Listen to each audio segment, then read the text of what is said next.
KMS real എസ്റ്റേറ്റിൻ്റെ പുതിയൊരു വീഡിയോയിലേക്ക് സ്വാഗതം. ഇടുക്കി ജില്ലയിലെ കട്ടപ്പനയ്ക്കടുത്തായി പട്ടയത്തോട് കൂടിയ 24 സെൻറ് സ്ഥലം വിൽപ്പനയ്ക്ക്. കട്ടപ്പന ടൗണിൽ നിന്നും ഏകദേശം 2 കിലോമീറ്റർ ചുറ്റളവിലാണ് ഈ വസ്തു ഉള്ളത്. മുനിസിപ്പാലിറ്റിക്കകത്ത് തന്നെയാണ് സ്ഥലം സ്ഥിതി ചെയ്യുന്നത്. ഹൗസ് ലോട്ടുകൾ തിരിക്കാൻ അനുയോജ്യമായ സ്ഥലമാണിത്.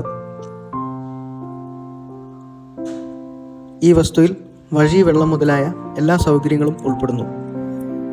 കൂടാതെ ഈ വസ്തുവിലുള്ള നിലവിൽ ഉപയോഗിക്കുന്ന ഒരു വീടും ഇതിൽ ഉൾപ്പെടുന്നു. മെയിൻ റോഡിനോട് ചേർന്നുള്ള ഈ 24 സെൻറ് വസ്തുവിന് ആവശ്യപ്പെടുന്ന തുക 45 ലക്ഷം രൂപ. മിതമായ കമ്മീഷൻ വ്യവസ്ഥയിൽ വസ്തുക്കൾ വാങ്ങുന്നതിനും വിൽക്കുന്നതിനും താഴെ കാണുന്ന കോൺടാക്ട് നമ്പറിൽ ബന്ധപ്പെടുക.